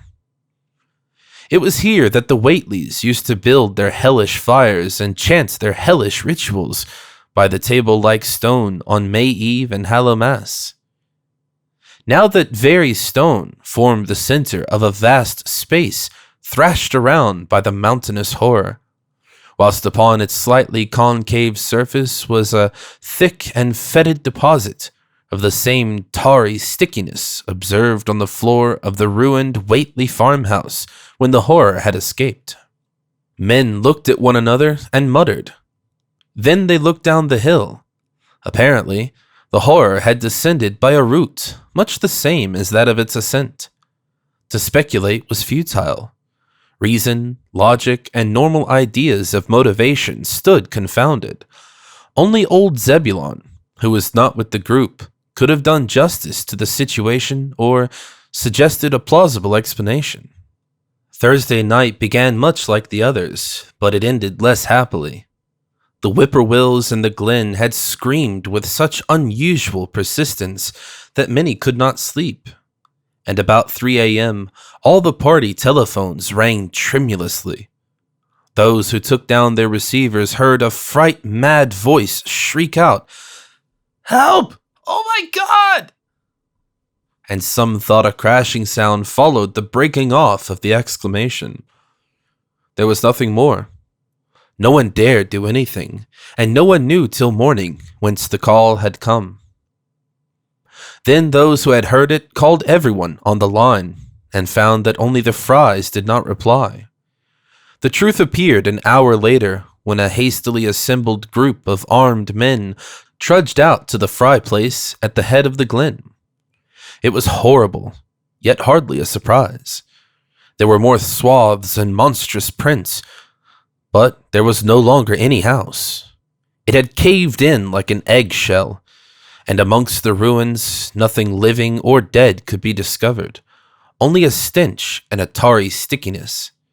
The Elmer Frys had been erased from Dunwich.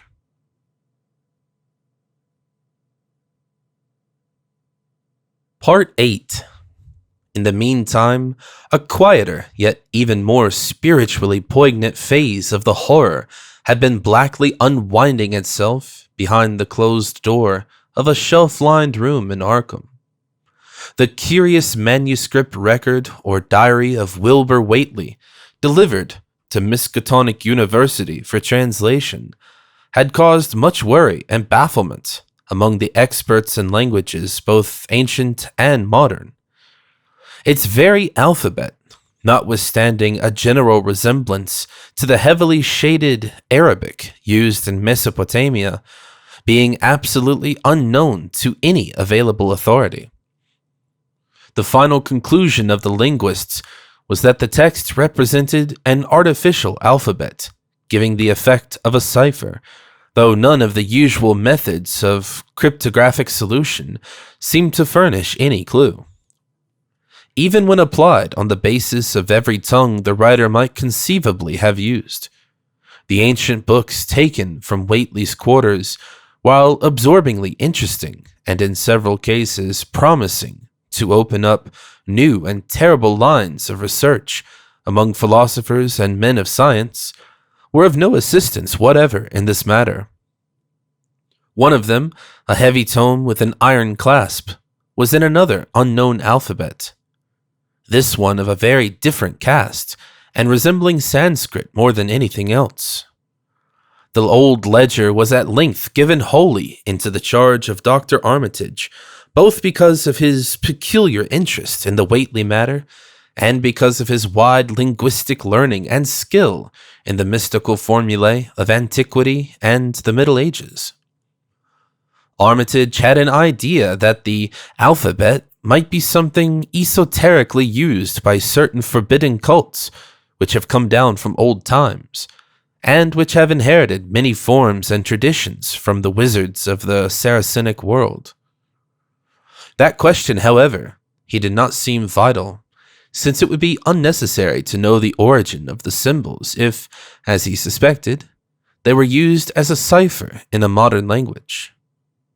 It was his belief that considering the great amount of text involved, the writer would scarcely have wished the trouble of using another speech than his own, save perhaps in certain special formulae and incantations. Accordingly, he attacked the manuscript with the preliminary assumption that the bulk of it was in English. Dr. Armitage knew from the repeated failures of his colleagues that the riddle was a deep and complex one, and that no simple mode of solution could merit even a trial. All through late August, he fortified himself with the massed lore of cryptography, drawing upon the fullest resources of his own library, and waiting night after night amidst the arcana of Trithemius's Polygraphia, Giambattista Porta's De Furtivis Literarum Notis, De Visionieras Traite de Chiffre, Falconer's Cryptomenesis Patefacta, Davies and Thickness's 18th century treatises, and such fairly modern authorities as Blair, von Martin, and Kluber's Cryptographique.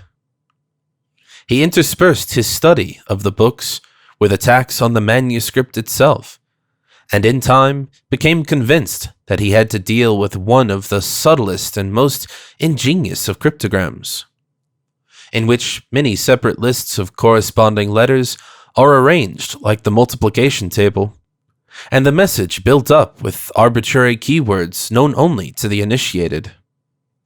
The older authorities seemed rather more helpful than the newer ones, and Armitage concluded that the code of the manuscript was one of great antiquity, no doubt handed down through a long line of mystical experimenters. Several times he seemed near daylight, only to be set back by some unforeseen obstacle. Then, as September approached, the clouds began to clear. Certain letters, as used in certain parts of the manuscript, emerged definitely and unmistakably, and it became obvious that the text was indeed in English. On the evening of September 2nd, the last major barrier gave way, and Dr. Armitage read, for the first time, a continuous passage of Wilbur Whately's Annals. It was in truth a diary, as all had thought, and it was couched in a style clearly showing the mixed occult erudition and general illiteracy of the strange being who wrote it. Almost the first long passage that Armitage deciphered, an entry dated November 26, 1916, proved highly startling and disquieting. It was written, he remembered, by a child of 3.5 who looked like a lad of 12 or 13. Today learned the Aklo for the Sabbath, it ran, which did not like it being answerable from the hill and not from the air. That upstairs, more ahead of me than I had thought it would be, and is not like to have much earth brain. Shot Elam Hutchins' collie, Jack, when he went to bite me, and Elam says he would kill me if he dast. I guess he won't. Grandfather kept me saying the Doe formula last night, and I think I saw the inner city at the 2 magnetic poles. I shall go to those poles when the earth is cleared off, if I can't break through with the Do-Ha-Na formula when I commit it. They from the air told me at Sabbath that it will be years before I can clear off the earth, and I guess Grandfather will be dead then. So I shall have to learn all the angles of the planes and all the formulas between the and the Inger. They from the outside will help, but they cannot take body without human blood. That upstairs looks it will have the right cast, I can see it a little when I make the Voorish sign or blow the powder of Ibn Ghazi at it. And it is near like them at May Eve on the hill. The other face may wear off some. I wonder how I shall look when the earth is cleared, and there are no earth beings on it. He that came with the Aklo Sabbath said, I may be transfigured, there being much of outside to work on. Morning found Dr. Armitage in a cold sweat of terror and a frenzy of wakeful concentration. He had not left the manuscript all night, but sat at his table under the electric light, turning page after page, with hands shaking as fast as he could decipher the cryptic text. He had nervously telephoned his wife he would not be home, and when she brought him a breakfast from the house, he could scarcely dispose of a mouthful. All that day he read on, now and then halted maddeningly, as a reapplication of the complex key became necessary. Lunch and dinner were brought him, but he ate only the smallest fraction of either. Toward the middle of the next night, he drowsed off in his chair, but soon woke out of a tangle of nightmares almost as hideous as the truths and menaces to man's existence that he had uncovered. On the morning of September 4th, Professor Rice and Dr. Morton insisted on seeing him for a while, and departed trembling and ashen gray. That evening he went to bed, but slept only fitfully. Wednesday, the next day, he was back at the manuscript, and began to take copious notes, both from the current sections and from those he had already deciphered. In the small hours of night, he slept a little in an easy chair in his office, but was at the manuscript again before dawn. Some time before noon, his physician, Dr. Hartwell, called to see him and insisted that he cease work. He refused, intimating that it was of the most vital importance for him to complete the reading of the diary, and promising an explanation in due course of time. That evening, just as twilight fell, he finished his terrible perusal and sank back exhausted. His wife, bringing his dinner, found him in a half-comatose state, but he was conscious enough to warn her off with a sharp cry when he saw her eyes wander toward the notes he had taken. Weakly rising, he gathered up the scribbled papers and sealed them all in a great envelope, which he immediately placed in his inside coat pocket. He had sufficient strength to get home, but he was so clearly in need of medical aid that Dr. Hartwell was summoned at once. As the doctor put him to bed, he could only mutter over and over again, "But what, in God's name, can we do?" Dr. Armitage slept, but was partly delirious the next day. He made no explanations to Hartwell, but in his calmer moments spoke of the imperative need of a long conference with Rice and Morgan. His wilder wanderings were very startling indeed, including frantic appeals that something in a boarded-up farmhouse be destroyed, and fantastic references to some plan for the extirpation of the entire human race and all animal and vegetable life from the earth by some terrible elder race of beings from another dimension. He would shout that the world was in danger, since the elder things wished to strip it and drag it away from the solar system and cosmos of matter into some other plane or phase of entity from which it had once fallen, vigintillions of aeons ago. At other times, he would call for the dreaded Necronomicon and the Daemonolatria of Remigius, in which he seemed hopeful of finding some formula to check the peril he conjured up. "Stop them! Stop them!" he would shout. "Those Whateleys meant to let them in, and the worst of all is left. Tell Rice and Morgan we must do something. It's a blind business, but I know how to make the powder. It hasn't been fed since the 2nd of August when Wilbur came here to his death, and at that rate." But Armitage had a sound physique despite his 73 years, and slept off his disorder that night without developing any real fever. He woke late Friday, clear of head, though sober with a gnawing fear and tremendous sense of responsibility. Saturday afternoon, he felt able to go over to the library and summon Rice and Morgan for a conference. And the rest of that day and evening, the three men tortured their brains in the wildest speculation and the most desperate debate. Strange and terrible books were drawn voluminously from the stacked shelves and from secure places of storage, and diagrams and formula were copied with feverish haste and in bewildering abundance. Of skepticism there was none. All three had seen the body of Wilbur Whately as it lay on the floor in a room of that very building, and after that not one of them could feel even slightly inclined to treat the diary as a madman's raving. Opinions were divided as to notifying the Massachusetts State Police, and the negative finally won. There were things involved which simply could not be believed by those who had seen a sample, as indeed was made clear during certain subsequent investigations. Late at night, the conference disbanded without having developed a definite plan, but all day Sunday, Armitage was busy comparing formula and mixing chemicals obtained from the college laboratory. The more he reflected on the hellish diary, the more he was inclined to doubt the efficacy of any material agent in stamping out the entity which Wilbur Whately had left behind him. The earth-threatening entity which, unknown to him, was to burst forth in a few hours and become the memorable Dunwich horror.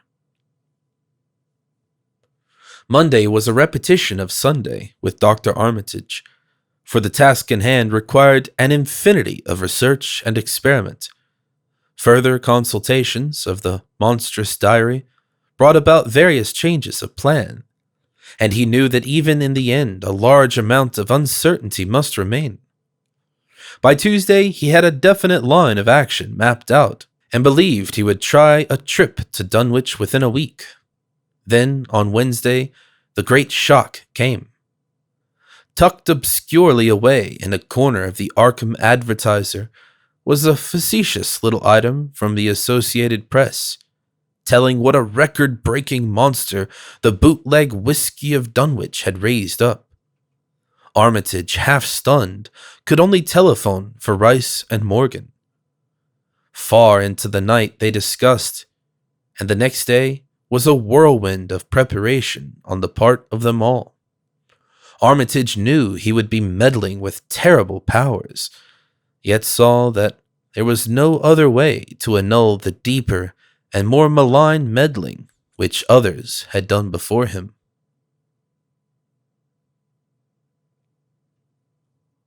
Part 9. Friday morning, Armitage, Rice, and Morgan set out by motor for Dunwich, arriving at the village about 1 in the afternoon. The day was pleasant, but even in the brightest sunlight, a kind of quiet dread and portent seemed to hover about the strangely domed hills and the deep, shadowy ravines of the stricken region. Now and then on some mountain top, a gaunt circle of stones could be glimpsed against the sky. From the air of hushed fright at Osborne's store, they knew something hideous had happened, and soon learned of the annihilation of the Elmer Fry house and family. Throughout that afternoon they rode around Dunwich, questioning the natives concerning all that had occurred, and seeing for themselves with rising pangs of horror the drear Fry ruins with their lingering traces of the tarry stickiness, the blasphemous tracks in the Fry yard, the wounded Seth Bishop cattle, and the enormous swaths of disturbed vegetation in various places. The trail up and down Sentinel Hill seemed to Armitage of almost cataclysmic significance, and he looked long at the sinister altar-like stone on the summit. At length, the visitors apprised of a party of state police, which had come from Aylesbury that morning in response to the first telephone reports of the Fry tragedy, decided to seek out the officers and compare notes as far as practicable. This, however, they found more easily planned than performed, since no sign of the party could be found in any direction. There had been 5 of them in a car, but now the car stood empty near the ruins in the Fry yard. The natives, all of whom had talked with the policeman, seemed at first as perplexed as Armitage and his companions. Then old Sam Hutchins thought of something and turned pale, nudging Fred Farr and pointing to the dank, deep hollow that yawned close by.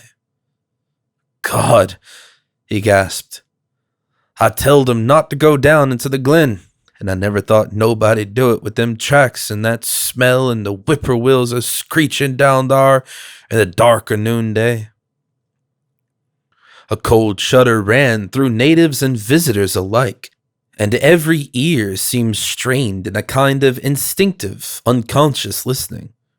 Armitage, now that he had actually come upon the horror and its monstrous work, trembled with the responsibility he felt to be his. Night would soon fall, and it was then that the mountainous blasphemy lumbered upon its eldritch course. Negotium perambulans in tenebris. The old librarian rehearsed the formula he had memorized, and clutched the paper containing the alternative one he had not memorized. He saw that his electric flashlight was in working order. Rice, beside him, took from a valise a metal sprayer of the sort used in combating insects, whilst Morgan uncased the big game rifle on which he relied despite his colleague's warnings that no material weapon would be of help. Armitage, having read the hideous diary, knew painfully well what kind of a manifestation to expect, but he did not add to the fright of the Dunwich people by giving any hints or clues. He hoped that it might be conquered without any revelation to the world of the monstrous thing it had escaped. As the shadows gathered, the natives commenced to disperse homeward, anxious to bar themselves indoors despite the present evidence that all human locks and bolts were useless before a force that could bend trees and crush houses when it chose. They shook their heads at the visitors' plan to stand guard at the Fry ruins near the glen, and as they left, had little expectancy of ever seeing the watchers again. There were rumblings under the hills that night, and the whippoorwills piped threateningly. Once in a while, a wind, sweeping up out of Cold Spring Glen, would bring a touch of ineffable fetor to the heavy night air, such a fetor as all 3 of the watchers had smelled once before, when they stood above a dying thing that had passed for 15 years and a half as a human being. But the looked-for terror did not appear. Whatever was down there in the glen was biding its time, and Armitage told his colleagues it would be suicidal to try to attack it in the dark. Morning came wanly, and the night sounds ceased. It was a gray, bleak day, with now and then a drizzle of rain, and heavier clouds seemed to be piling themselves up beyond the hills to the northwest. The men from Arkham were undecided what to do, seeking shelter from the increasing rainfall between one of the few undestroyed Fry outbuildings. They debated the wisdom of waiting or of taking the aggressive and going down into the glen in quest of their nameless, monstrous quarry. The downpour waxed in heaviness, and distant peals of thunder sounded from far horizons. Sheet lightning shimmered, and then a forky bolt flashed near at hand, as if descending into the accursed glen itself. The sky grew very dark, and the watchers hoped that the storm would prove a short, sharp one, followed by clear weather. It was still gruesomely dark when, not much over an hour later, a confused babble of voices sounded down the road.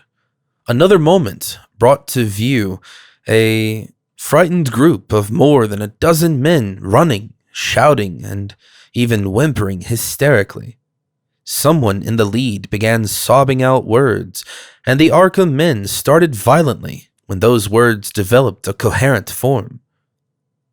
"Oh, my God, my God!" the voice choked out. It's a-going again, and this time by day. It's out and a-moving this very minute, and only the Lord knows when it'll be on us all." The speaker panted into silence, but another took up his message.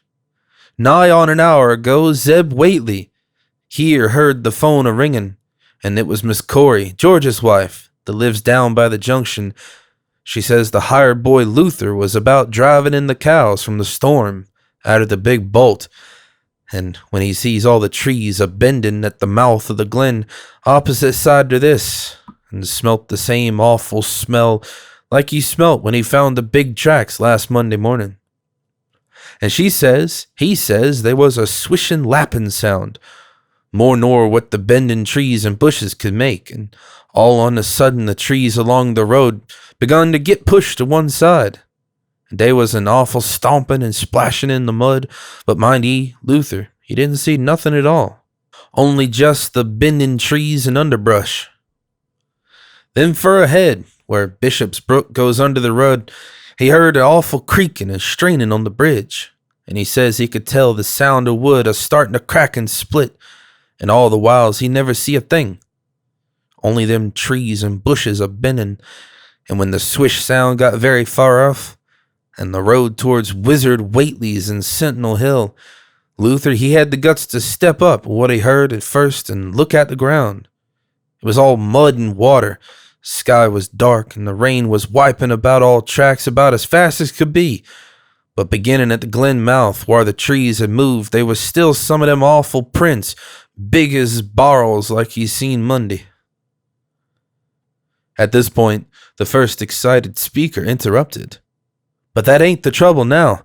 That was only the start. Zeb here was calling folks up, and everybody was a-listening in when a call from Seth Bishop's cut in. His housekeeper, Sally, was carrying on and fit to kill. She'd just seed the trees a-bending beside the road, and says they was a kind of mushy sound, like a elephant puffing and treading, a-heading for the house. Then she up and spoke sudden of a fearful smell, and says her boy Chancey was a-screaming, and how it was just like he smelt up to the Whately rewinds Monday morning. And the dog was barking and whining awful. And then she let out a terrible yell, and says the shed down the road had just caved in like the storm he'd blown it over, only the wind wasn't strong enough to do that. Everybody was a-listening, and we could hear lots of folks in the wire gasping. All to once Sally she yelled again, and says the front yard picket fence he'd just crumbled up, though there warn't no sign of what had done it. Then everybody on the line could hear Chancey and old Seth Bishop a-yelling too, and Sally was shrieking about that something heavy had struck the house. Not lightning nor nothing, but something heavy again the front, that kept a-launching itself again and again, though ye couldn't see nothing about the front winders, and then, lines of fright deepened on every face, and Armitage, shaken as he was, had barely poise enough to prompt the speaker. And then Sally, she yelled out, "Oh, help, the house is caving in." And on the wire we could hear a terrible crashing and a whole flock of screaming, just like when Elmer Fry's place was took, only worse. The man paused, and another of the crowd spoke. "That's all. Not a sound nor squeak over the phone out of that. Just still like. What we heard, it got out Fords and wagons and rounded up as many able-bodied menfolks as we could get at Corey's place, and come up here to see what you thought best to do. Not but what I think it's the Lord's judgment for our iniquities that no mortal can ever set aside." Armitage saw that the time for positive action had come, and spoke decisively to the faltering group of frightened rustics. "We must follow it, boys." He made his voice as reassuring as possible here. "I believe there's a chance of putting it out of business. You men know that those Whateleys were wizards. Well, this thing is a thing of wizardry, and must be put down by the same means. I've seen Wilbur Whately's journal, and read some of the strange old books he used to read, and I think I know the right kind of spell to recite to make the thing fade away. Of course, one can't be sure, but we can always take a chance. It's invisible. I knew it would be. But there's a powder in this long-distance sprayer that might make it show up for a second. Later on, we'll try it. It's a frightful thing to have alive, but it isn't as bad as what Wilbur would have let in if he'd lived longer. You'll never know what the world has escaped. Now we've only this one thing to fight, and it can't multiply. It can, though, do a lot of harm, so we mustn't hesitate to rid the community of it. We must follow it, and the way to begin is to go to the place that has just been wrecked. Let someone lead the way. I don't know your roads very well, but I've an idea there might be a shorter cut across lots. How about it? The men shuffled about a moment, and then Earl Sawyer spoke softly, pointing with a grimy finger through the steadily lessening rain. I guess you can get to Seth Bishop's quickest by cutting across the lower meadow there, wading the brook at the low place, and climbing through Carrier's mowing and the timber lot beyond. That comes out on the upper road, mighty nigh Seth's, a leetle to t'other side. Armitage, with Rice and Morgan, started to walk in the direction indicated, and most of the natives followed slowly. The sky was growing lighter, and there were signs that the storm had worn itself away. When Armitage inadvertently took a wrong direction, Joe Osborne warned him and walked ahead to show the right one. Courage and confidence were mounting, though the twilight of the almost perpendicular wooded hill which lay toward the end of their shortcut, and among those fantastic ancient trees they had to scramble as if up a ladder, put these qualities to a severe test. At length they emerged on a muddy road to find the sun coming out. They were a little beyond the Seth Bishop place, but bent trees and hideously unmistakable tracks showed what had passed by. Only a few moments were consumed in surveying the ruins just around the bend. It was the Fry incident all over again, and nothing dead or living was found in either of the collapsed shells, which had been the Bishop house and barn. No one cared to remain there amidst the stench and tarry stickiness, but all turned instinctively to the line of horrible prints leading on toward the wrecked Whately farmhouse and the altar-crowned slopes of Sentinel Hill. As the men passed the site of Wilbur Whately's abode, they shuddered visibly and seemed again to mix hesitancy with their zeal. It was no joke tracking down something as big as a house that one could not see, but that had all the vicious malevolence of a demon. Opposing the base of Sentinel Hill, the tracks left the road, and there was a fresh bending and matting visible along the broad swath marking the monster's former route to and from the summit. Armitage produced a pocket telescope of considerable power and scanned the steep green side of the hill. Then he handed the instrument to Morgan, whose sight was keener. After a moment of gazing, Morgan cried out sharply, passing the glass to Earl Sawyer and indicating a certain spot on the slope with his finger. Sawyer, as clumsy as most non-users of optical devices are, fumbled a while, but eventually focused the lenses with Armitage's aid. When he did so, his cry was less restrained than Morgan's had been. "God almighty, the grass and bushes is a-movin'. It's a-goin' up, slow-like, creepin' up to the top this minute, heaven only knows what fur." Then the germ of panic seemed to spread among the seekers. It was one thing to chase the nameless entity, but quite another to find it. Spells might be all right, but suppose they weren't?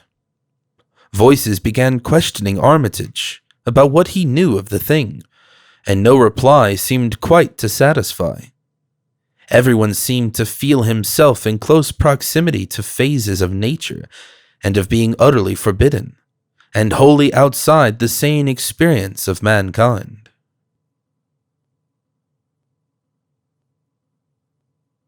Part 10. In the end, the three men from Arkham, old, white-bearded Dr. Armitage, stocky, iron-gray Professor Rice, and lean, youngish Dr. Morgan, ascended the mountain alone. After much patient instruction regarding its focusing and use, they left the telescope with the frightened group that remained in the road, and as they climbed, they were watching closely by those along whom the glass was passed around. It was hard going, and Armitage had to be helped more than once. High above the toiling group, the great swath trembled as its hellish maker repassed with snail-like deliberateness. Then it was obvious that the pursuers were gaining. Curtis Whately, one of the undecayed branch, was holding the telescope when the Arkham party detoured radically from the swath. He told the crowd that the men were evidently trying to get a subordinate peak which overlooked the swath at a point considerably ahead of where the shrubbery was now bending. This indeed proved to be true, and the party were seen to gain the major elevation only a short time after the invisible blasphemy had passed it. Then Wesley Corey, who had taken the glass, cried out that Armitage was adjusting the sprayer which Rice held, and that something must be about to happen. The crowd stirred uneasily, recalling that this sprayer was expected to give the unseen horror a moment of visibility. 2 or 3 men shut their eyes, but Curtis Whately snatched back the telescope and strained his vision to the utmost. He saw that Rice, from the party's point of vantage above and behind the entity, had an excellent chance of spreading the potent power with a marvelous effect. Those with the telescope saw only an instant's flash of gray cloud, a cloud about the size of a moderately large building, near the top of the mountain. Curtis, who held the instrument, dropped it with a piercing shriek into the ankle-deep mud of the road. He reeled and would have crumpled to the ground had not 2 or 3 others seized and steadied him. All he could do was moan half inaudibly. Oh, great God. Oh, that. There was a pandemonium of questioning, and only Henry Wheeler thought to rescue the fallen telescope and wipe it clean of mud. Curtis was past all coherence, and even isolated replies were almost too much for him. Bigger'n a barn, all made of squirmin' ropes. Whole thing's sorta shaped like a hen's egg, bigger than anything. Dozens of legs like hog's head that half shut up when they step. Nothing solid about it, all like jelly and made of separate wriggling ropes pushed close together. Great big bulging eyes all over it, 10 or 20 mouths or trunks sticking out along the sides, big as stovepipes, and all a-tossin' and opening and shutting. All gray with kinder blue or purple rings. Oh, and God in heaven, that half face on top. This memory, whatever it was, proved too much for poor Curtis, and he collapsed completely before he could say more. Fred Farr and Will Hutchins carried him to the roadside and laid him on the damp grass.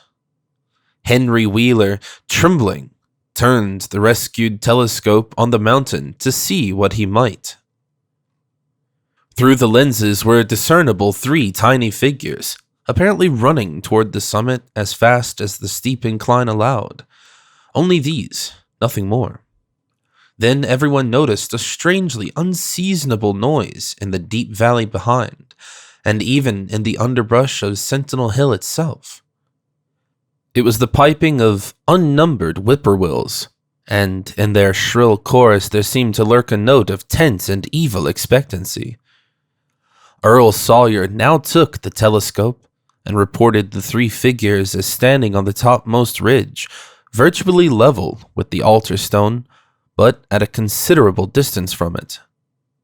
One figure, he said, seemed to be raising its hands above its head at rhythmic intervals. And as Sawyer mentioned the circumstance, the crowd seemed to hear a faint, half-musical sound from the distance, as if a loud chant were accompanying the gestures. The weird silhouette on that remote peak must have been a spectacle of infinite grotesqueness and impressiveness. But no observer was in a mood for aesthetic appreciation. "I guess he's saying the spell," whispered Wheeler, as he snatched back the telescope. The whippoorwills were piping wildly, and in a singularly curious, irregular rhythm, quite unlike that of the visible ritual. Suddenly the sunshine seemed to lessen without the intervention of any discernible cloud. It was a very peculiar phenomenon, and was plainly marked by all. A rumbling sound seemed to be brewing beneath the hills, mixed strangely with a concordant rumbling which clearly came from the sky. Lightning flashed aloft, and the wondering crowd looked in vain for the portents of storm. The chanting of the men from Arkham now became unmistakable, and Wheeler saw through the glass that they were all raising their arms in the rhythmic incantation. From some farmhouse far away came the frantic barking of dogs. The change in the quality of the daylight increased, and the crowd gazed about the horizon in wonder. A purplish darkness, born of nothing more than a spectral deepening of the sky's blue, pressed down upon the rumbling hills.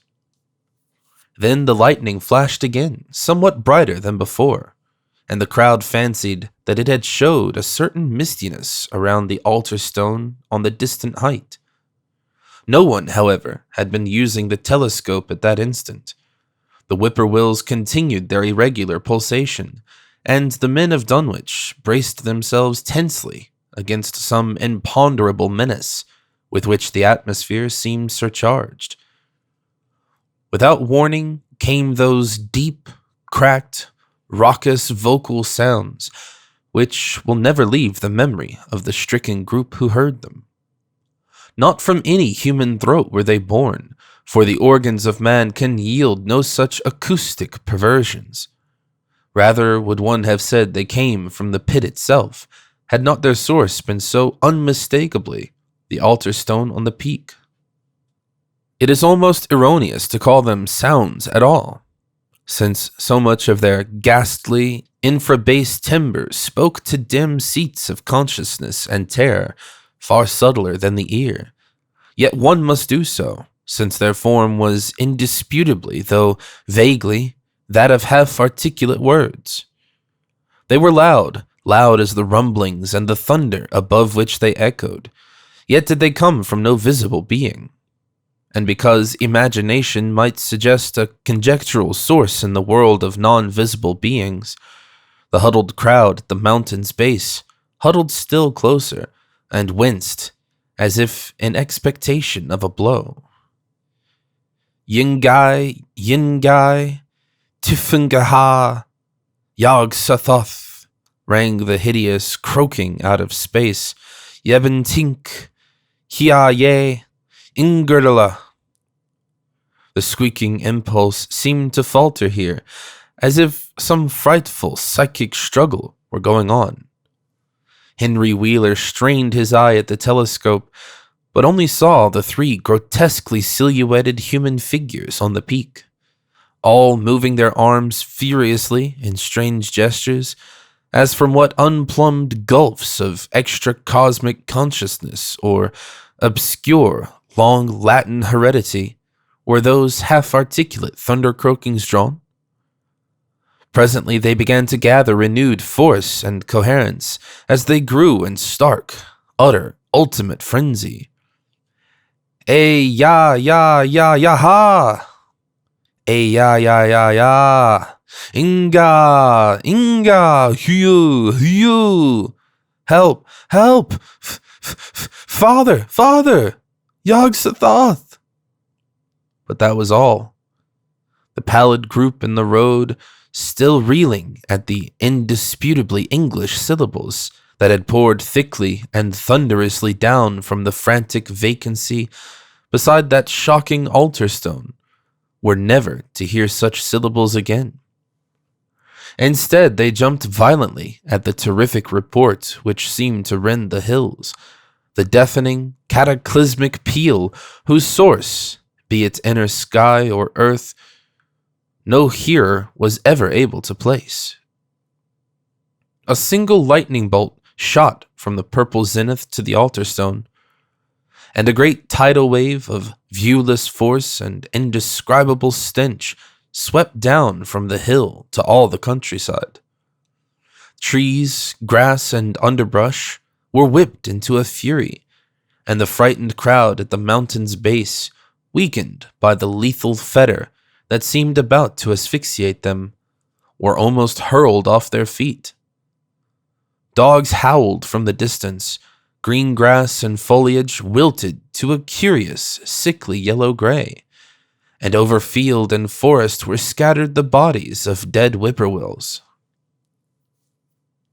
The stench left quickly, but the vegetation never came right again.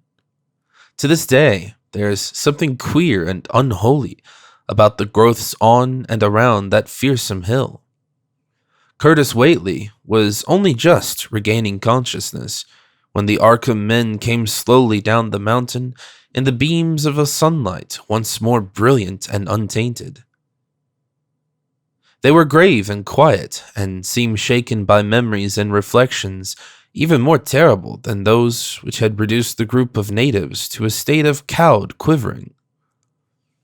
In reply to a jumble of questions, they only shook their heads and reaffirmed one vital fact. "The thing is gone forever," Armitage said. "It has been split up into what it was originally made of, and can never exist again." It was an impossibility in a normal world. Only the least fraction was really matter in any sense we know.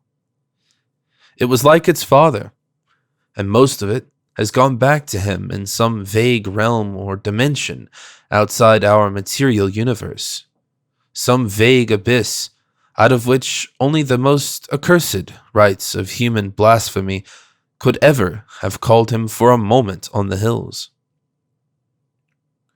There was a brief silence, and in that pause the scattered senses of poor Curtis Whately began to knit back into a sort of continuity, so that he put his hands to his head with a moan. Memory seemed to pick itself up where it had left off, and the horror of the sight that had prostrated him burst upon him again. Oh, my God, that half face on top of it. That face with the red eyes, the crinkly albino hair, and no chin, like the Whateleys. It was an octopus, a centipede, spider kind of thing. But there was a half-shaped man's face on top of it, and it looked like Wizard Whately's, only it was yards and yards across. He paused exhausted, as the whole group of natives stared in a bewilderment not quite crystallized into fresh terror. Only old Zebulon Whately, who wanderingly remembered ancient things, but who had been silent heretofore, spoke aloud. 15 year gone, he rambled. I heard old Whately say as how someday we'd hear a child of Lavini's a-calling its father's name on the top of Sentinel Hill. But Joe Osborne interrupted him to question the Arkham men anew. What was it, anyhow? And however did young Wizard Whately call it out the air it come from? Armitage chose his words very carefully. It was mostly a kind of force that doesn't belong in our part of space. A kind of force that acts and grows and shapes itself by other laws than those of our sort of nature. We have no business calling in such things from outside, and only very wicked people and very wicked cults ever try to. There was some of it in Wilbur Whately himself, enough to make a devil and a precocious monster of him, and to make his passing out a pretty terrible sight. I'm going to burn is a cursed diary, and if you men are wise, you'll dynamite that altar stone up there and pull down all the rings of standing stones on the other hills. Things like that brought down the beings those Whateleys were so fond of. The beings they were going to let in tangibly to wipe out the human race and drag the earth off to some nameless pace for nameless purpose. But as to this thing we've just sent back, the Whateleys raised it for a terrible part in the doings that were to come. It grew fast and big from the same reason that Wilbur grew fast and big. But it beat him because it had a greater share of the outsideness in it. You needn't ask how Wilbur called it out of the air. He didn't call it out. It was his twin brother, but it looked more like the father than he did.